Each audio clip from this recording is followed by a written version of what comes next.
Pour un avenir meilleur et la santé de nos enfants, nous choisissons Kubaena Flash. Vite, miam miam. Actuellement disponible en format de 110 grammes. Vous présente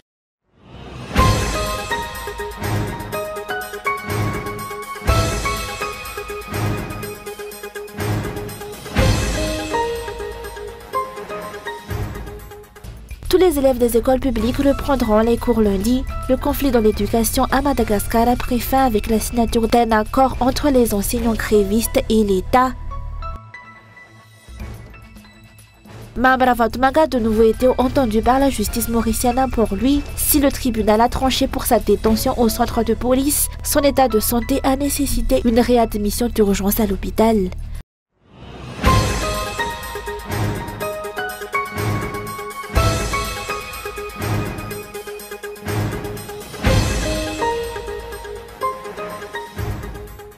Fin du conflit dans l'éducation. Les désaccords ont été apaisés et les revendications des enseignants ont trouvé une réponse avec la signature d'un accord en 11 points aujourd'hui entre les enseignants grévistes et l'État, représenté par le ministère de l'Éducation nationale. Parmi les mesures phares figurent l'augmentation de diverses indemnités et l'intégration progressive des agents contractuels dans la fonction publique.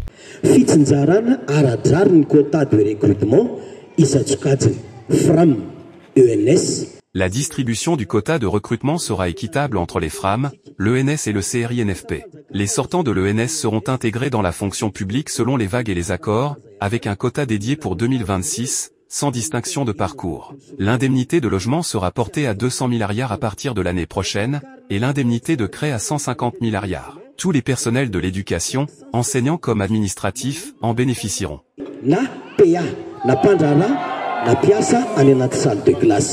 Selon l'accord, tous les élèves des écoles publiques à travers l'île reprendront immédiatement les cours ce lundi.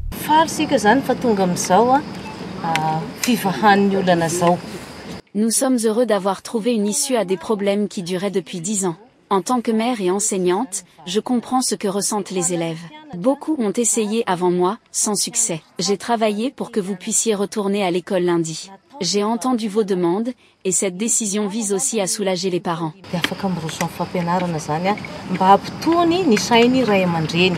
Un comité de suivi a été mis en place pour veiller à l'application de l'accord, conformément aux engagements pris. La ministre a rappelé que cette décision s'inscrit dans le cadre des réformes et changements réclamés par la population depuis plusieurs années.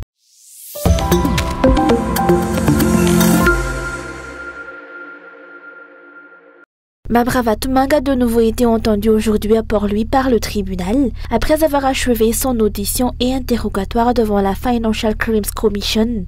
Il a été transporté au tribunal par ambulance. À l'issue de cette audience, le tribunal mauricien a ordonné qu'il soit placé en garde à vue au poste de police, son retour à l'hôpital où il a été soigné. Toutefois, à sa sortie de l'interrogatoire approfondi, Mame Ravalomanana a été poussé dans un fauteuil roulant. Son état de santé, jugé fragile, a nécessité une admission d'urgence à l'hôpital après son passage devant le tribunal, alors qu'il aurait dû initialement rejoindre une cellule de police. Dans le même temps, ce jeudi 6 novembre 2025, l'audience relative à la demande de libération sous caution de David Jean-Christian Thomas, un proche de Ravalomanana, s'est tenue. Les enquêteurs de la FCC ont déclaré avoir trouvé des preuves accablantes dans le téléphone portable de David Jean-Christian Thomas, également impliqué dans l'affaire de blanchiment d'argent concernant Mame Ravalomanana. L'affaire sera réexaminée le 10 novembre prochain. Pour rappel, la justice malgache a confirmé hier que le mandat d'arrêt international visant Mame Ravalomanana est valide et légal.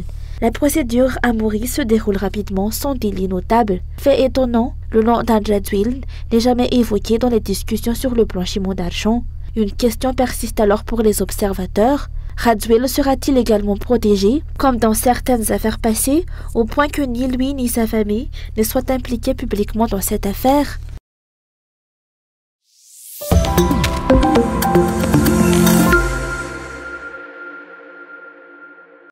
Les consultations visant à améliorer l'exercice du journalisme ainsi que l'environnement de la communication à Madagascar ont débuté aujourd'hui. Des actions ont été menées dans toutes les directions régionales à travers l'île, impliquant journalistes, patrons de médias ainsi que des responsables du ministère central, connectés par visioconférence. Selon le ministère, les conclusions de ces consultations régionales seront compilées et examinées lors de la consultation nationale prévue demain. De nombreuses améliorations sont attendues de cette réforme, notamment un examen approfondi de la liberté d'expression et de la presse, souvent revendiquée, mais dont l'application concrète reste encore incertaine dans le pays. Il apparaît également crucial de distinguer les journalistes des faux journalistes qui prolifèrent sur les réseaux sociaux. Parallèlement, le Code de la communication médiatisée nécessite une révision partielle. Certaines de ces dispositions entravent encore le travail du journaliste. Il y a encore des articles de loi qui vont à l'encontre de l'exercice du journalisme et, surtout, de la liberté d'expression. Des structures comme l'ANRCM comptent des membres qui penchent trop du côté du pouvoir, et cela devrait changer. Il faut également revoir les lois sur le droit à l'image et la liberté publique, ainsi que certains articles concernant l'ordre des journalistes de Madagascar. À l'heure où la technologie évolue, journalistes et institutions utilisent les réseaux sociaux comme outils de diffusion d'informations. Cependant, de nombreuses publications sont fausses, incomplètes ou non vérifiées, pour ensuite être supprimées ou corrigées.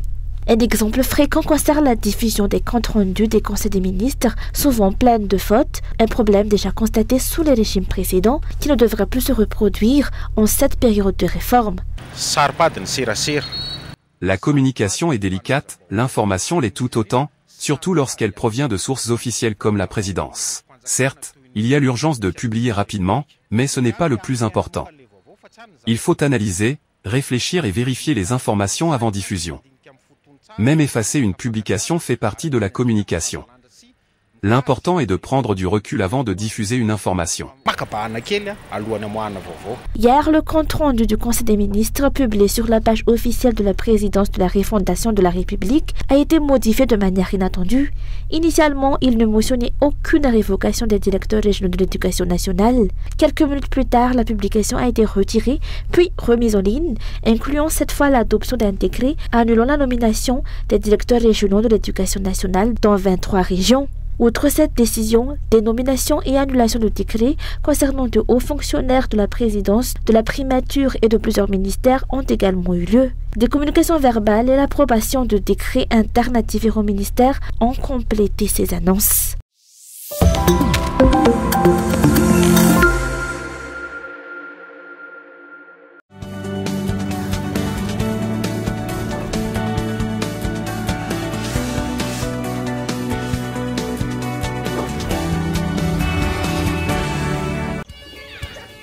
Faites attention les enfants. Devine quoi là-haut? Rad est encore premier de sa classe. Waouh, félicitations. J'aimerais tellement que ma fille réussisse aussi bien. Quel est ton secret? Depuis ces 6 mois, je lui donne Kubaena Flash. C'est fortifié avec 25 vitamines et minéraux. Je veux qu'il réussisse et ça commence par une bonne alimentation. Et c'est pour ta fille. Et tu verras la différence. Merci Rassou, tu me donnes de l'espoir. Je veux aussi le meilleur pour ma fille. Pour un avenir meilleur et la santé de nos enfants, nous choisissons Kubaena Flash. Vite fait, miam miam. Actuellement disponible en format de 110 grammes.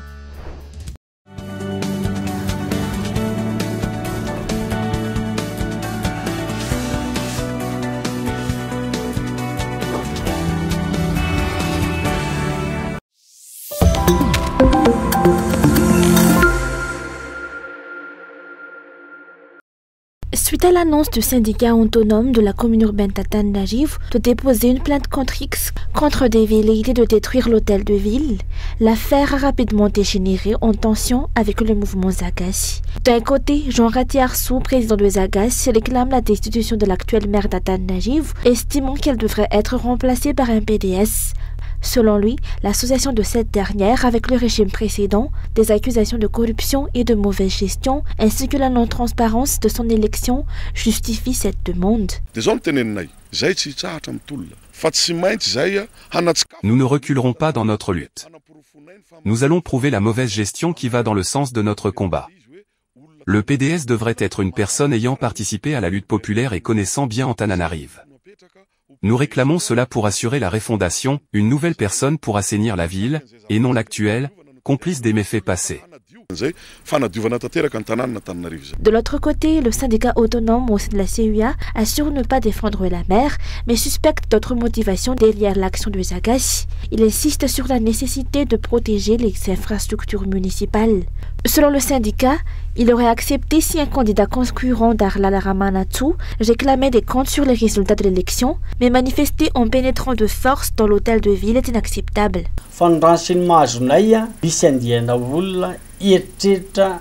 Nous avons des renseignements selon lesquels un groupe de personnes pourrait vouloir détruire l'hôtel de ville et le bureau de la commune. C'est pourquoi nous avons porté plainte contre X. Nous ne visons pas les manifestants récents, mais ceux qui forceraient l'entrée sans motif.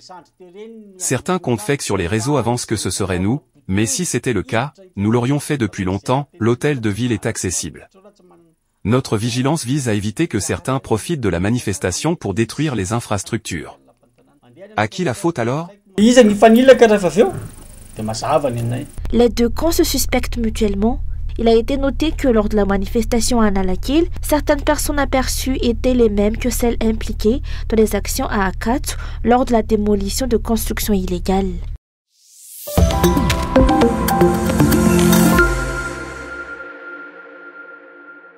Le ministre du Développement numérique, de la Poste et des Télécommunications, Maïvan Djemepiaden, a reçu en fin d'après-midi dans son bureau à Atanajin les membres du bureau politique du parti Malagas Meremiang. Cette rencontre a été l'occasion pour le parti MMM de réaffirmer sa volonté de collaborer avec le ministère afin de contribuer au projet visant à impulser changement et renouveau dans le pays.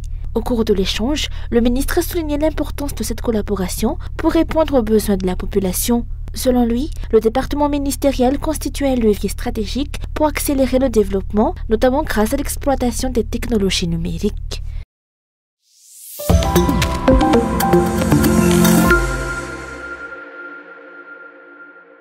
53 associations issues des communautés locales à la base ont bénéficié d'un financement dans le cadre du projet environnemental Miar Simikul porté par l'AFD et TANMEV. Plus de 6000 ménages en profiteront directement. Au-delà des forêts terrestres, la protection et l'entretien des mangroves sont également à l'ordre du jour. De nombreux secteurs font l'objet d'une coopération entre Madagascar et la France, notamment dans le domaine de l'environnement, et le projet Miar Simikul en constitue un exemple emblématique, a souligné l'ambassadeur de France, présent de la signature et de l'ouverture officielle du projet aujourd'hui. Une politique d'État qui vise à préserver cette richesse extraordinaire qu'est la biodiversité malgache. Une fondation, une organisation de la société civile engagée depuis bientôt 30 ans au bénéfice de la protection de la première richesse de Madagascar, c'est-à-dire sa terre, c'est-à-dire sa biodiversité. Des communautés locales très impliquées, très investies, et ça c'est essentiel parce que cette action de coopération au bénéfice de la biodiversité dans le nord de Madagascar, il faut qu'elle bénéficie à des hommes, à des femmes, à des enfants. Et enfin, un partenaire politique et financier, tel que la France et tel que l'Agence française de développement, qui a confiance dans ce très beau programme. Et tout ce qui nous a été présenté aujourd'hui au bénéfice de ces communautés va préserver, va contribuer à préserver la principale richesse de Madagascar, c'est-à-dire sa biodiversité. Et on est très heureux de participer à ce beau programme. C'est un cofinancement, il faut le dire, hein, c'est-à-dire qu'il y a un financement de TANIMEV et puis il y a un financement de l'Agence française de développement, le cadre qui est fixé par le ministère de l'Environnement et du Développement durable. Et donc on a tous les éléments réussis pour un programme au final utile pour le développement du pays. Le projet Miar Simikul s'étendra sur 3 ans. À l'issue de cette période, la collaboration se poursuivra afin de cultiver et préserver durablement l'environnement à Madagascar, dans l'intérêt de tous et comme levier de développement pour le pays.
meilleur et la santé de nos enfants, nous choisissons Kubaina Flash. Vite fait, miam miam. Actuellement disponible en format 210 grammes. Vous a présenté